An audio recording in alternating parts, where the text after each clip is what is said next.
Faut-il rétribuer les requérants d'asile pour les pousser à rentrer chez eux? C'est le principe de l'aide au retour, un montant qui peut aller jusqu'à 6 000 francs pour qu'un requérant débouté quitte le pays. Une pratique efficace, contestable. Plus généralement, est-ce que la politique d'asile de la Suisse, marquée par un durcissement de la législation cet automne, est-elle vraiment adéquate? On a le plaisir d'en parler avec vous, Christian Lucher. Bonjour. Bonjour. Merci d'être dans notre studio de Genève ce matin jusqu'à 8h, conseiller national PLR Genevois, vice-président du PLR. L'aide au retour, ce principe-là, est-ce que vous entrez en matière? Vous l'avez dit tout à l'heure, il est à la fois contestable et efficace.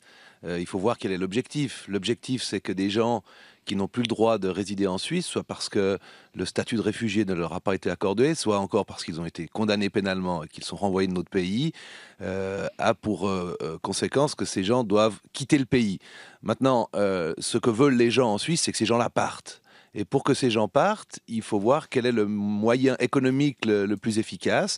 Et il faut reconnaître que l'aide au retour peut être un moyen efficace. Il faut effectivement placer un certain nombre de cautèles pour être sûr que cet argent ne soit pas gaspillé d'une part, et d'autre part pour éviter que cette annonce d'aide au retour constitue un appel d'air pour des personnes qui viendraient faire une sorte de passage au guichet en Suisse pour pouvoir retourner dans leur pays avec de l'argent. Et puis il y a une dernière question qu'on peut se poser, c'est celle de savoir comment la Suisse pourrait d'une certaine façon récupérer les sommes qu'elle verse à des gens qui partent de Suisse auprès des gouvernements des pays dans lesquels ces gens retournent, dans la mesure où on constate que parfois ces mêmes pays qui refusent de reprendre leurs ressortissants bénéficient de la générosité de la Suisse en matière d'aide au développement. Alors, mais là, je vais pousser plus loin la réflexion. Récupérer en quelque sorte cet argent donné pour le retour de ces requérants auprès des pays concernés, ça vous pensez à quoi là, plus précisément, Christian Lucher? Ça pourrait se faire sous quelle forme, par exemple?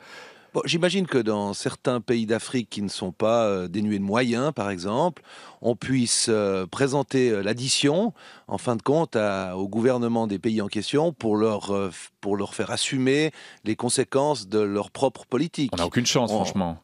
Je ne suis pas certain, dans la mesure où il ne s'agit évidemment pas de punir ceux qui bénéficient de l'aide au développement, mais je crois qu'un concept global de retour migratoire pourrait être mis en place par la Suisse, et je crois d'ailleurs que Didier Burkhalter s'y attelle. Bon, visiblement, le système de l'aide au retour est efficace. On entendait l'enquête de Christian Favre tout à l'heure. Cette année, le nombre de retours volontaires est en très nette augmentation. C'est aussi parce que le suivi sur place est efficace, donc visiblement, ça a l'air de marcher. Écoutez, moi, si ça marche, je dois dire que je suis un partisan de cette méthode, parce qu'une fois encore, l'objectif est de faire en sorte que des personnes qui n'ont rien à faire dans notre pays n'y résident plus et, pour certains, n'y commettent plus cette petite criminalité qui pourrit l'existence des gens. Je vois qu'à Genève, il y a environ 250 à 300 personnes qui sont des requérants d'asile déboutés, voire des criminels condamnés, qu'on n'arrive pas à faire quitter le pays avec les moyens légaux que sont les retours forcés. Et donc, si on peut faire en sorte que ces personnes rentrent chez elles et qu'elles ne dérangent plus nos concitoyens, eh bien, je dis que c'est une bonne solution. Mais il faut encore qu'il y ait un certain nombre de conditions. D'abord, il faut être sûr que cette personne ne revienne pas, ce qui signifie qu'il faut s'assurer de son identité par tous les moyens possibles. Et il faut ensuite faire en sorte que cette aide ne soit évidemment pas distribuée aveuglément lorsque la personne quitte notre pays, mais soit donnée au compte-gouttes dans le pays dans lequel cette personne retourne, moyennant le contrôle de l'affectation des fonds. L'argent, on parle de 6 000 francs pour un Nigérian, 2 fois plus qu'un Sri Lankais. Ça vous pose problème, ça? Oui, ça me pose problème. Je trouve effectivement que ce sont des montants élevés parce que j'imagine que le pouvoir d'achat que représente 6 000 francs au Nigeria est une somme relativement élevée. Et une fois encore, je crois qu'il faut à la fois faire en sorte que cette somme ne choque pas le citoyen suisse ou le résident suisse, et d'autre part que cette somme ne constitue pas non plus un appel d'air pour que d'éventuels faux réfugiés, il faut bien le dire dans la circonstance, que d'éventuels je sais pas des Nigériens évidemment, ils ne sont pas les seuls concernés, mais que d'éventuels faux réfugiés ne viennent pas dans notre pays simplement pour passer au guichet et toucher une somme avant de retourner chez eux. Donc a priori, c'était cette idée de la prime au retour brandie à l'époque par Madame Rochat de votre parti de 4 000 francs pour les délinquants récidivistes. C'est une somme qui là aussi, c'est pas une très bonne idée. La somme aussi là vous choque dans cette histoire-là. Le principe me semble juste. Maintenant, la somme, me semble-t-il, ne doit pas être fixée de manière définitive, mais doit être arrêtée de cas en cas. Et une fois encore, cette somme doit être fonction de deux éléments. D'abord, s'assurer que la personne ne revienne pas, et deuxièmement, s'assurer que ce montant serve à un projet dans le pays dans lequel cette personne retourne. Le durcissement de la loi sur l'asile entériné par le Parlement cet automne, on a, et vous l'observez aussi, peut-être avec sourire, j'en sais rien, ces divisions au sein de la gauche pour savoir s'il faut partir ou non dans l'histoire d'un référendum. Certains au PS pensent que ça sert à rien de partir dans un combat perdu d'avance. Vous en pensez quoi? Ils ont raison? Écoutez, on a un système législatif en Suisse qui est assez efficace. Vous avez vu que le Conseil national a durci la loi d'une manière qui a été jugée un peu trop sévère par le Conseil des États. Le Conseil des États a adouci dans certains domaines de cette loi les mesures contre les requérants d'asile. Et donc je pense qu'en fin de compte, on a un projet assez équilibré. La gauche le sait bien et je pense qu'elle a raison de ne pas vouloir partir au casse-pipe. Je pense aussi que la gauche a des oreilles et qu'elle entend les grondements de la population qui n'est pas satisfaite de la situation actuelle. Et c'est notre devoir de législateur de prendre des mesures pour améliorer l'efficacité de la loi. En gros, un référendum n'aurait aucune chance selon vous?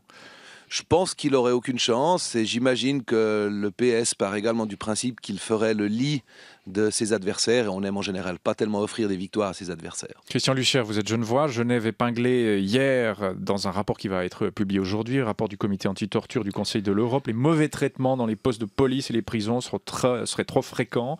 Étonné par les conclusions de ce rapport? Non, pas vraiment étonné, parce que ce genre de commission finalement existe et justifie même son existence par ce type de rapport. Je suis non pas agacé, mais tout de même un tout petit peu froissé par ce genre de rapport qui émane de personnes dont les pays en général traitent beaucoup plus mal leurs détenus ou les personnes interpellées. Comme jeune avocat, j'ai eu l'occasion de visiter des prisons dans d'autres pays. J'ai également eu l'occasion d'avoir des clients qui faisaient du tourisme carcéral. Et croyez-moi, d'une manière générale, ils se trouvent beaucoup mieux traités à Genève qu'ailleurs. Et en ce qui concerne la violence policière, peut-être un petit mot. S'il y a des excès, ils doivent être poursuivis et sanctionnés. Il faut aussi bien être conscient que la criminalité a beaucoup évolué et que la police est confrontée à des personnes qui sont violentes. Et parfois, la police doit elle-même prendre des mesures assez dures pour faire en sorte de ne pas mettre en péril la vie de ses agents et faire en sorte aussi que les interpellations se fassent sans trouble à l'ordre public. Donc moi, je suis dans ce domaine-là, je le dis très franchement, par inclination plutôt favorable ou plutôt spontanément du côté de la police, même si je pars du principe que c'est l'intérêt de la police que lorsque des excès sont révélés, eh bien, ils doivent être mis en évidence et poursuivis. On en débattra dans Ligne Directe tout à l'heure sur le réarmement des policiers. Est-ce qu'il faut réarmer certains policiers qui ne le sont pas, notamment du côté de Genève? Ça dépend ce qu'on appelle un policier. Est-ce qu'un agent municipal est un policier? C'est un vaste débat. Moi, je ne vous cache pas que je suis plutôt favorable à ce que lorsqu'une personne a un uniforme sur lequel il est écrit police, cette personne soit armée pour rassurer la population et pour assurer l'efficacité des interventions. Est-ce qu'on s'en prend trop facilement du côté de la loi, justement, aux policiers? On a vu ça du côté de Lausanne, des policiers condamnés pour avoir donné une gifle, d'autres pour avoir laissé remonté quelqu'un en voiture sur les hauts de la ville. Ça s'est passé à Lausanne. Est-ce qu'on leur fait trop de tracasseries à ces policiers dont la vie est de plus en plus difficile? Quelle est votre appréciation de juriste, là? Alors, il est vrai qu'avec l'entrée en vigueur du nouveau code de procédure pénale, on n'a pas simplifié, c'est le moins qu'on puisse dire, la vie des policiers en leur imposant toutes sortes de tracasseries administratives et de remplissage de paperasse qui n'existaient pas avant. Cela étant, moi j'ai extrêmement confiance dans notre police, à Genève en particulier. 99 interpellations sur 100 se déroulent parfaitement, normalement et conformément à la loi. Lorsqu'il y a un abus, je pense que c'est le devoir de la presse de le révéler. Et puis c'est le devoir des autorités judiciaires de les sanctionner lorsque le fait est avéré. Je crois que c'est l'intérêt de tout le monde que la police soit bien formée, qu'elle travaille bien. Mais une fois encore, je me mets dans la peau d'un policier qui interpelle pour la 10e fois la même personne qui est systématiquement remis dans la rue. Un policier, c'est un être humain et parfois, il a aussi le droit de faire preuve d'un certain énervement. Il faut simplement que cet énervement reste proportionné.